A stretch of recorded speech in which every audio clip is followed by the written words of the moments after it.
Hi there, Tony Knight the dog listener here. Walking a dog should be a pleasure, shouldn't it? It should be a nice sunny day, you should be out there enjoying the scenery and the fresh air with a nicely behaved dog enjoying it with you. But for so many people around the world, walking their dog is a nightmare. It's an ordeal. They could get anxious the moment they've stepped out the door, or even before that, because their dog is reactive to other dogs or cars or bicycles or whatever. They could get dragged down the street and their arms are hurting, their shoulders hurting, and the dog's pulling and choking itself. It can all go completely wrong very, very quickly. So how can we have a happy and calm dog on the end of the leash? Well, I'm going to show you one step at a time. But I want you to understand, first of all, why it's happening. Because dogs aren't doing this just for the sake of doing it.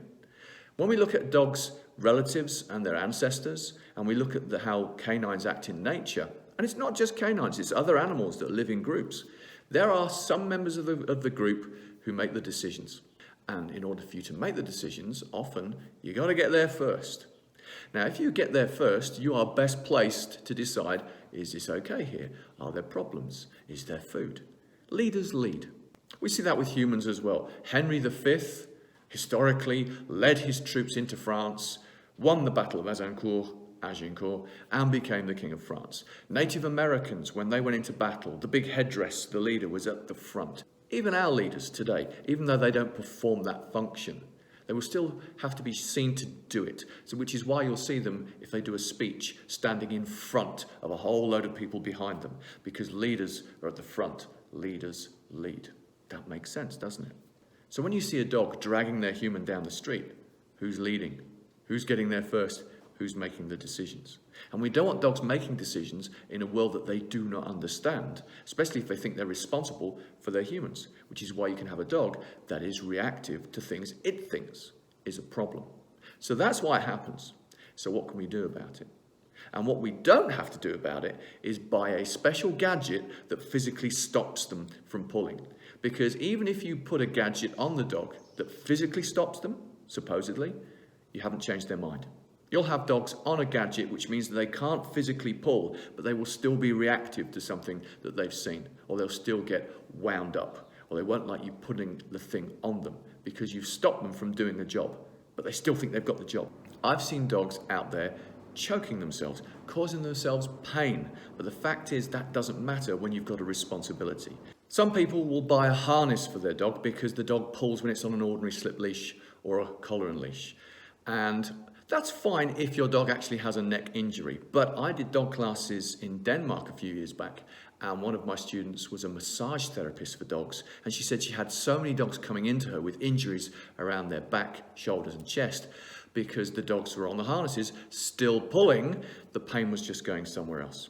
In fact, if you had a husky and a sled and you wanted the husky to pull the sled more efficiently, you'd put a harness on it because that just means that the weight distribution goes more evenly, but they can still cause tension.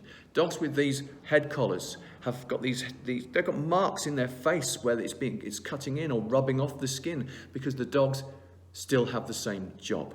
The prong collar, which fortunately is banned in a lot of countries, the ones with the spikes on the inside, the idea being when the dog pulls, the spikes go in the dog's neck. I have seen puncture wounds in a dog's neck because they're still pulling because they've still got the job to do. So what we've got to do is change the dog's mind about what its job is.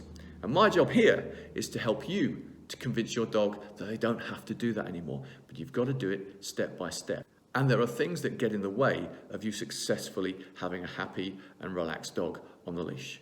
I'm going to show you step by step, and sometimes that is literally the case, how to have a dog who's happy and calm when you're out on a walk. I'm also going to explain to you how we actually sabotage all the good work that we can do with our dogs because of a belief that people have that has no basis in reality. I'm going to give you a reality check. I'm going to make sure that you understand just what you have to do to have a calm and happy dog, and that means a calm and happy you as well. And you know, when people say just be calm and that will help your dog to calm down, it's easier said than done, isn't it? Let's be honest. You can't fake it. What does make you calm is having a plan. And I'm going to give you a plan.